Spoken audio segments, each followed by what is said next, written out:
Queridos irmãos, este povo está no lamaçal do cativeiro babilônico, no pior dos lugares. Eles não foram parar lá da noite para o dia, não. Deus levantou muitos profetas, entre eles o próprio profeta Isaías, dizendo para que o povo se arrependesse. 150 anos antes, o profeta já enxergava este drama, este filme de terror. Vamos contextualizar.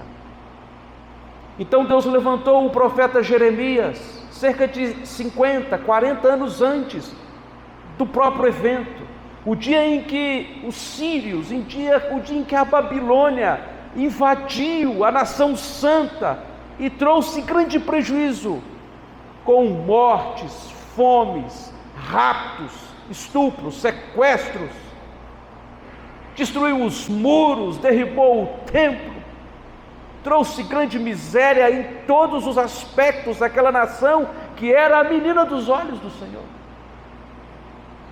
O profeta Jeremias, queridos, ele sentiu o vento frio da tempestade. O profeta Isaías enxergou a tormenta que vinha de longe, do norte. Mas o profeta Ezequiel, ele estava soterrado pelo lodo, pelo escombro, pelo barro que aquela tempestade trouxe, arrastando aquela nação para uma terra pagã, inóspita e cruel. Este texto, das palavras deste homem de Deus, coloca a culpa dos líderes, em especial aqui quando diz nos versículos 2 e 3, os pastores de Israel, é uma referência direta aos reis de Israel. Muitos reis passaram ali, 20 ao todo reinaram no Reino Sul depois de Davi. Estes homens, eles afrontaram o Senhor de todas as maneiras, eram incorrigíveis, obstinados para o mal, eram pessoas preocupadas apenas com si mesmas, pastores que pastoreavam apenas os seus instintos, o seu ventre. Então Deus, irmãos, está dizendo como eles eram maus, como eles foram colocados em postos de liderança, como eles foram entronizados, representando o próprio governo de Deus sobre aquela nação, mas a única coisa que eles fizeram com aquele rebanho foi maltratar aquela gente. O profeta Ezequiel foi levado para o cativeiro no primeiro levante, pelo ano de 606, era um menino, à altura dos seus 18 anos. No segundo levante, o profeta Daniel, 598, um menino de 12 anos, uma criança. Ezequiel agora está com 30 anos, e ele começa a profetizar e falar daquilo que a nação não queria ouvir, mas era necessário. Perceba que quando nós, os líderes, quando nós, os pastores, começando por nossos governantes, em seus poderes, continuando pelos líderes nas suas cidades, no seu estado, no seu município, ou dentro de nossas casas, ou dentro de nossas igrejas, ou nós quanto aos nossos irmãos mais novos, funcionários, quer seja quem estiver sob a nossa guarda, quando nós prevaricamos, usando as atribuições que temos apenas para o nosso próprio bem e não denunciando o que é para ser criticado, quando nós nos omitimos de nossas funções de responsabilidade do pastoreio de todos que estiverem sob os nossos cuidados, a maior vítima será a juventude, as crianças, os adolescentes e os jovens estão sofrendo grandes perseguições, investidas satânicas, diabólicas, estão sendo seduzidos, levados, manietados para lugares que não foram consagrados para estarem, simplesmente porque nós, os pastores de nossas próprias casas e atribuições, estivemos preocupados demais com os nossos próprios interesses. Esquecemos de resguardá-los, de protegê-los, de abrir mão de nós mesmos. E aqui, irmãos, o texto diz: comeis a gordura, e aqui é uma referência ao leite gordo, a coalhada. Vocês usufruíram do melhor. Quem não gosta de ter um filho perto, um neto junto? Quem não gosta de ter um amigo especial, alguém que nos faça bem, alguém que nos dê algo, alguém que nos beneficie? Quem não gosta de estar perto de gente que nos faça sorrir? Mas, irmãos, nós temos tirado o melhor dessas pessoas, buscado delas o calor, buscado delas a alegria, buscado delas a satisfação, e pode ser que nós estejamos nos omitindo do quanto ao cuidado e à proteção pastoral delas. Diz aqui no versículo 4 que ovelhas fracas, 5 casos de negligência pastoral aqui no versículo 4, elas estavam fracas, e nós tosquiando, exigindo, querendo mais, desejando extrair o melhor delas. Quantos filhos estão indo cambaleando para o vestibular, porque nós botamos na cabeça deles que eles têm que ser alguém na vida. Eles estão cansados, eles estão fracos, baixa autoestima, desanimados, e nós forçando.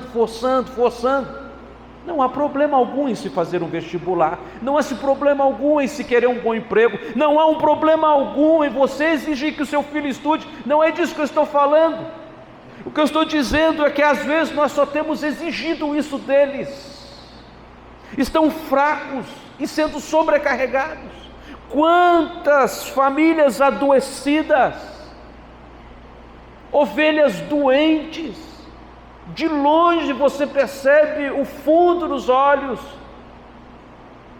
e de repente os líderes religiosos, os líderes espirituais, aqueles que deveriam estar orando por você, está te entretendo, apenas contando casos e histórias para que você ria, mas você não está precisando dar uma boa risada, você está precisando de cura, está precisando ser remoçado, renovado. Gente quebrada, gente que está com os seus ossos em frangalhos, esmagados, e que precisa de perdão, de tratativas, de restaurações. Gente que se desgarrou, está aqui mas não está, vem cá como se fosse a um lugar de um passeio inusitado, não está ligado, não está no grupo, não está com a gente, não pensa no coletivo, gente que está precisando de alguém que chegue para ele e fala assim: vem cá, moço, nós estamos juntos, levanta a cabeça, como você está hoje, que bom te ver, rapaz, como você é especial, vem cá, deixa eu te dar um abraço, meu irmão, como é bom estar perto de você. Nós estamos aqui na igreja muitas vezes apenas para cuidar das nossas emoções, dos nossos interesses, das nossas preocupações, das nossas lágrimas, e nos esquecemos, irmãos, de orar por quem está do nosso lado, de nos preocupar com aquele que está sob nossa confiança, de tentar enxergar um jeito de proteger o outro, e estas pessoas vão se desgarrando, até que se tornem perdidas. Quando nós, pastores,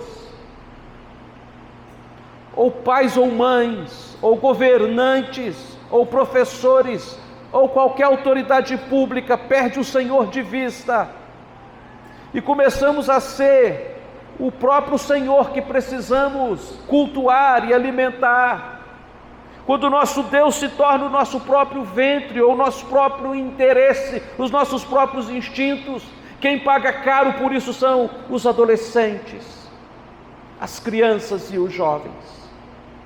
Aqueles meninos amanheceram num cativeiro e queriam saber de Deus: como nós viemos parar aqui? E a resposta é: os pastores que eu coloquei sobre vocês não tinham coração, só tinham dentes. Quando eu pastoreio uma igreja, irmãos, eu olho para você, mas eu enxergo os seus netos, nem os seus filhos. Quando nós tentamos colocar barreiras protetivas e firmamos os passos e não deixamos remover marcos antigos, e somos chatos, e somos pessoas que são obstinadas por algumas questões na igreja que não queremos que sejam alteradas, quando nós pregamos um evangelho de contraposição, quando nós ficamos insistindo em sermões que não enchem igrejas, a minha preocupação é que os seus filhos, os seus netos, tenham um lugar onde eles possam ir e sejam poderosamente cuidados pelo pastor supremo que é o nosso Senhor. Todas as mensagens e todas as orações e cânticos devem falar deste maravilhoso pastoreio de Deus. O versículo 5 diz: assim se espalharam, porque não tinha pastores. Tinha, mas não tinha. Assim como eu vivo, diz o Senhor, eu vou cobrar de vocês. Versículo 8: porque vocês deixaram os meus rebanhos, as minhas ovelhas, os meus cordeiros, alimentarem as feras do campo, uma referência à Babilônia. Então, irmãos, todo o julgamento está aí do versículo 1 ao 10, onde Deus mostra pastores egoístas e negligentes. E agora, a partir dos versos 11 a 16, ele diz quão diferente ele é de todos os líderes humanos. Como Deus enxerga suas lágrimas, ouve o seu silêncio, como Deus está atento às suas necessidades. Ele foi ali, irmãos, se revelar através do profeta Ezequiel, não porque o templo dele, dourado e revestido de ouro, caiu por terra, ou porque os muros ruíram, ou porque a nação estava esfacelada, mas por causa do povo que ele amava. Você vale mais do que tudo aqui. Você é precioso aos olhos do Senhor. Menina, você é preciosa. Jovem, você é precioso. Você não existe aqui para alimentar o consumismo, você não existe aqui apenas para satisfazer as pessoas, você não existe aqui para realizar os sonhos de seus pais, você existe aqui para a glória de Deus. Deus te fez para Ele, e olha o que o Senhor diz a partir do versículo 11: eu procurarei vocês, vou livrar vocês, versículo 12, trazer vocês de volta ao aprisco. Eu mesmo vou apacentar vocês. Pastor que sou, atento e generoso. Assim como Ezequiel tinha um coração pastoral, aqui se ressalta ainda o pastor do próprio profeta. Este texto, irmãos, amplia o Salmo 23, porque está dizendo que o Senhor mesmo nos trará de volta. E aqui de novo aparece a expressão que está no Salmo 23, Ele restaura a minha alma, Nefesh Shuv, significa, Ele me traz de volta. Assim como em Jeremias 23, o Senhor disse que pessoalmente traria as ovelhas de volta, está lá também a palavra, o verbo shuv, que diz trazer de volta, e aqui igualmente o Senhor está dizendo, eu mesmo vou trazer vocês de volta. E esta é uma expressão dedicada ao arrependimento. Deus está dizendo, eu produzirei em vocês um arrependimento. Vocês não saem de perto de mim só porque os pastores são maus, mas vocês também são ovelhas más, é o que Ele está dizendo para a nação. Deus não nos procura porque somos bons, mas porque Ele é bom, meus irmãos. E diz aqui que Ele produz o arrependimento em nós. Ele é que nos acha, Ele quando nos encontra, Ele muda as nossas afeições, o nosso jeito, a nossa vontade. Nós tínhamos desejo de andar errante e sempre mais para longe, e de repente algo acontece em nós, que vamos seguindo a voz dulcíssima daquele que nos ama. O Senhor é aquele que vai nos trazer de volta para a terra. Se no Salmo 23 é a história de uma ovelha perdida, agora você tem a história de um rebanho inteiro que se perdeu. Se no Salmo 23 é o Davi dizendo que ia ser trazido de volta para a casa de Deus, aqui em Ezequiel 34 é sendo trazido de volta para a terra prometida. O Senhor que reconstrói, que refaz, que se identifica como o bom pastor, é aquele também que protege as ovelhas, que ninguém se importa com elas, porque do capítulo 34, dos versos 17 a 22, está dito que o Senhor protege as ovelhas fracas das ovelhas violentas. O versículo 17 diz que o Senhor julgará entre ovelhas e ovelhas, isto é, entre as fracas e os líderes, entre os carneiros e os bodes que oprimem os pobres. Carneiros e bodes. Você já ouviu a expressão, esse sujeito é empirraçado e com cara feia, igual um bode embarcado, um bode que você tenta colocar ele na canoa e ele não quer ir, tem medo de água, e se você consegue, ele trunfa, porque os bodes não são animais dóceis, os bodes não são animais obedientes por natureza, não são como as ovelhas que se quedam, que vai ao som da voz, não são como as ovelhas que se ligam ao seu pastor, eles são desgarrados. Por isso, irmãos, esta referência entre carneiros e bodes. Os bodes são como se disséssemos, animais insensíveis. Quantas pessoas não estão ligadas ao Senhor, lotando igrejas e são sem sensibilidade, pessoas que por conta desta obstinação acabam ferindo umas às outras. Tanto é que os versos 18 e 19 falam da maldade que estas pessoas têm umas com as outras, especialmente das classes superiores para as inferiores.